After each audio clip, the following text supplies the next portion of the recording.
Belagavi DCC bank ಚುನಾವಣೆ ಮುಗಿದ್ರೂ ಕೂಡ talk war ಮಾತ್ರ ನಿಲ್ತಾನೇ ಇಲ್ಲ. ಸಹಕಾರ ಕ್ಷೇತ್ರದಲ್ಲಿ ಪ್ರತಿಷ್ಠಿತ ಕುಟುಂಬಗಳ ಮಧ್ಯೆ ಕದನ ಶುರುವಾಗಿಟ್ಟಿದೆ. ಕತ್ತಿ ಸೌದಿ ವರ್ಸಸ್ ಜಾರಕಿಹೊಳಿ ಜೊಲ್ಲೆ ಬಣಗಳ ಮಧ್ಯೆ ವಾಕ್ಸಮರ ಜೋರಾಗಿದೆ. 12 ಎಕರೆ ಜಮೀನಿನ ಮೇಲೆ 120 ಕೋಟಿ ಸಾಲ ಕೊಟ್ಟಿದ್ದಾರೆ ಅಂತ ಆರೋಪ ಮಾಡಿದ್ದಾರೆ. ಈಗ ಕತ್ತಿ ಮತ್ತು ಸೌದಿ ಬಣದವರು 120 ಕೋಟಿ ಸಾಲ ಅಂತ ಮಾಜಿ ಸಂಸದ ರಮೇಶ್ ಕತ್ತಿ ಆರೋಪ ಇತ್ತು. ಗುತ್ತಿಗೆದಾರ ಜಯಶೀಲ ಶೆಟ್ಟಿಗೆ ಡಿಸಿಸಿ ಬ್ಯಾಂಕ್ನಿಂದ 120 ಕೋಟಿ ಸಾಲ ಕೊಡಲಾಗಿದೆ. ಜಾರಕಿಹೊಳಿ ಕುಟುಂಬಕ್ಕೆ ಆಪ್ತರಾಗಿದ್ದಾರಂತೆ ಈ ಗುತ್ತಿಗೆದಾರ ಜಯಶೀಲ ಶೆಟ್ಟಿ. ಈ ಆರೋಪಕ್ಕೆ ಬಾಲಚಂದ್ರ ಜಾರಕಿಹೊಳಿ ಅಣ್ಣಾ ಸಾಹೇಬ್ ಜೊಲ್ಲೆ ಕೌಂಟರ್ ಕೊಟ್ಟಿದ್ದಾರೆ. 12 ಎಕರೆ ಅಲ್ಲ, 4 ಎಕರೆ ಜಮೀನ್ ಮೇಲೆ 120 ಕೋಟಿ ಸಾಲ ಕೊಡಲಾಗಿದೆ.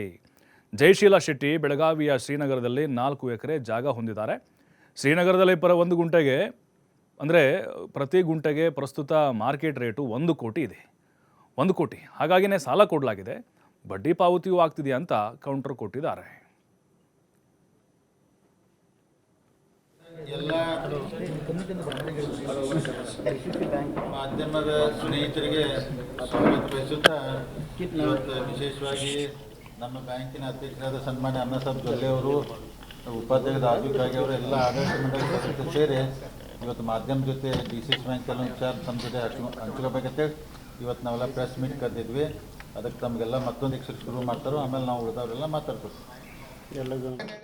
ಮತ್ತಷ್ಟು ಮಾಹಿತಿ ನಮ್ಮ ಪ್ರತಿನಿಧಿ ಶ್ರೀಧರ್ ನೀಡ್ತಾರೆ. ಶ್ರೀಧರ್, ಚುನಾವಣೆ ಇದ್ದಾಗ ಮಾತ್ರ ಈ ಕದನ ಅಂತ ಅನ್ಕೊಂಡಿದ್ವಿ, ಅದರ ಹೊರತಾಗಿ ಕೂಡ ಟಾಕ್ ವಾರ್ ಮತ್ತೆ ಶುರುವಾಗ್ತಾನೆ ಇರುತ್ತೆ. ಇದು ಅಂದರೆ ಈ ಆರೋಪಕ್ಕೆ ಸಂಬಂಧಪಟ್ಟಂತೆ ಅವರ ಕೌಂಟರ್ಗಳು ಹೇಗಿತ್ತು, ಅದರ ಜೊತೆಗೆ ಮತ್ತೆ ಇದಕ್ಕೆ ಏನಾದರೂ ಸಮರ್ಥನೆ ಮಾಡಿಕೊಳ್ಳುವಂಥ ಪ್ರಯತ್ನ ಈಗ ಅಲ್ಲೇನಾದ್ರೂ ಕತ್ತಿ ಕಡೆಯಿಂದ ಬರ್ತಾ ಇದೆಯಾ?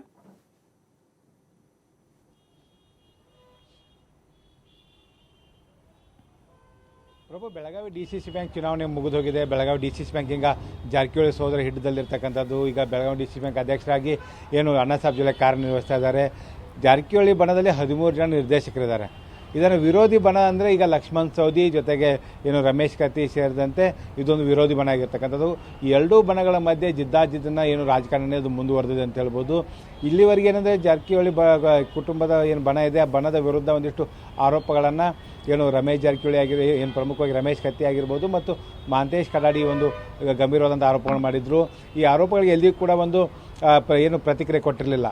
ಈಗ ಆ ಡಿಸಿಸಿ ಬ್ಯಾಂಕ್ನ ಅಧ್ಯಕ್ಷರಾದ ಅಣ್ಣಾ ಸಾಹೇಬ್ ಜೊಲ್ಲೆ ನೇತೃತ್ವದಲ್ಲಿ ಎಲ್ಲ ನಾಯಕರು ಅಂದರೆ ಏನೆಲ್ಲ ಡಿಸಿಸಿ ಬ್ಯಾಂಕ್ ನಿರ್ದೇಶಕರಿದ್ದಾರೋ ಎಲ್ಲರೂ ಕೂಡ ಒಟ್ಟಾಗಿ ಮಾಧ್ಯಮಗಳ ಮುಂದೆ ಬರುವ ಮೂಲಕ ಒಂದಿಷ್ಟು ಸ್ಪಷ್ಟನೆ ಜೊತೆಗೆ ಏನಂದರೆ ಕೌಂಟರ್ ಕೊಡುವಂಥ ಕೆಲಸವನ್ನು ಮಾಡಿದ್ದಾರೆ.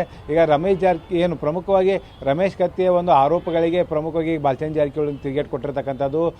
ಪ್ರಮುಖವಾಗಿ ಜಯಶೀಲ್ ಶೆಟ್ಟಿಗೆ 12 ಎಕರೆ ಜಾಗದ ಮೇಲೆ 120 ಕೋಟಿ ರೂಪಾಯಿ ಹಣವನ್ನು ಕೊಡಲಾಗಿದೆ ಅಂತ, ಸಾಲ ಕೊಡಲಾಗಿದೆ ಅಂತ ಆರೋಪ ಮಾಡಿದ್ದಾರೆ. ಅದನ್ನು ತಳ್ಳಿ ಹಾಕಿದ್ದಾರೆ.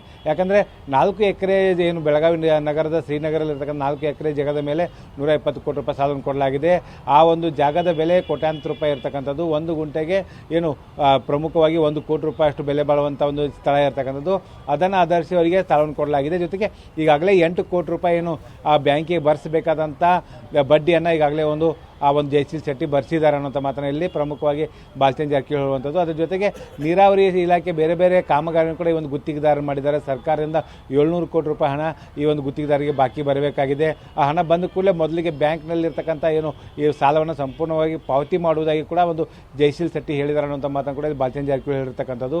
ಇದರ ಜೊತೆಗೆ ಇನ್ನೊಂದು ಆರೋಪ ಮಾಡಿದ್ರು, ರಮೇಶ್ ಜಾರಕಿಹೊಳಿಯ ಈ ಹಿಂದೆ ಒಡೆತನ ಇರ್ತಕ್ಕಂಥ ಜೊತೆಗೆ ಅವ್ರು ಹಿಡಿತಾ ಇರ್ತಕ್ಕಂಥ ಸೌಭಾಗ್ಯಲಕ್ಷ್ಮಿ ಸಕ್ಕರೆ ಕಾರ್ಖಾನೆಗೆ 160 ಕೋಟಿ ರೂಪಾಯಿ ಕೊಡಲಾಗಿದೆ ಒಂದು ಆರೋಪ ರಮೇಶ್ ಕತ್ತಿ ಆಗಿರ್ಬೋದು ಮತ್ತು ಮಹಾಂತೇಶ್ ಕಡಾಡಿ ಮಾಡಿದ್ರು. ಅದಕ್ಕೆ ಕೂಡ ಕೌಂಟರ್ ಕೊಡುವಂಥ ಕೆಲಸವನ್ನು ಮಾಡಿರ್ತಕ್ಕಂಥದ್ದು. ಈ ಸಕ್ಕರೆ ಕಾರ್ಖಾನೆಗೆ ಬೆಳಗಾವಿ ಡಿಸಿಸಿ ಬ್ಯಾಂಕ್ನಿಂದ 80 ಕೋಟಿ ರೂಪಾಯಿ ಮತ್ತು ಮಹಾರಾಷ್ಟ್ರದ ಕೊಲ್ಹಾಪುರ್ನ ಡಿಸಿಸಿ ಬ್ಯಾಂಕ್ನಿಂದ 80 ಕೋಟಿ ರೂಪಾಯಿ ಕೊಡಲಾಗಿದೆ. ಒಟ್ಟು 160 ಕೋಟಿ ರೂಪಾಯಿ ಕೊಡಲಾಗಿದೆ. ಆದರೆ ಬೆಳಗಾವಿ ಡಿಸಿಸಿ ಬ್ಯಾಂಕ್ ಸಾಲ ಕೊಟ್ಟಿದ್ರು ಕೂಡ ಸರಿಯಾಗಿ ಹಣ ಪಾವತಿ ಆಗ್ತಿರ್ತಕ್ಕಂಥದ್ದು. ಅದ್ರ ಜೊತೆಗೆ ಏನಂದರೆ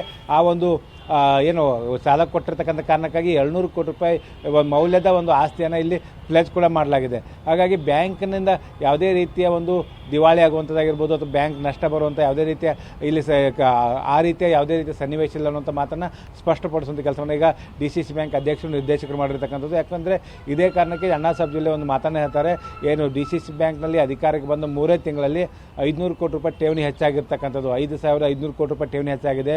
3,500 ಕೋಟಿಗಿಂತ ಹೆಚ್ಚಿನ ಮೊತ್ತದ ಹಣವನ್ನು ನಾವು ರೈತರಿಗೆ ಶೂನ್ಯ ದರದ ಬಡ್ಡಿಯಲ್ಲಿ ಸಾಲವನ್ನು ಕೂಡ ಕೊಡ್ತಾ ಇದ್ದೇವೆ.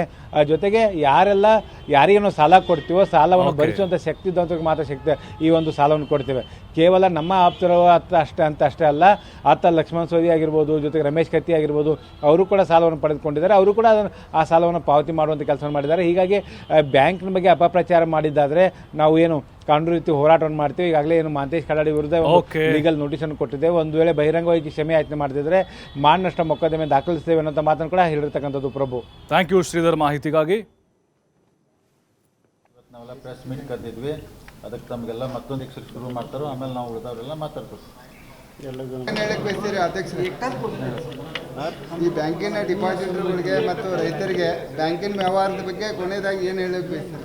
ಇಲ್ಲ, ಇನ್ನೂ ಕೂಡ ಇನ್ನೊಂದು ಚೇರ್ ಹಾಕಿಲ್ಲ, ಅಲ್ಲಿ ಚೇರ್ ಎಲ್ಲ ಹಾಕಿಲ್ಲ.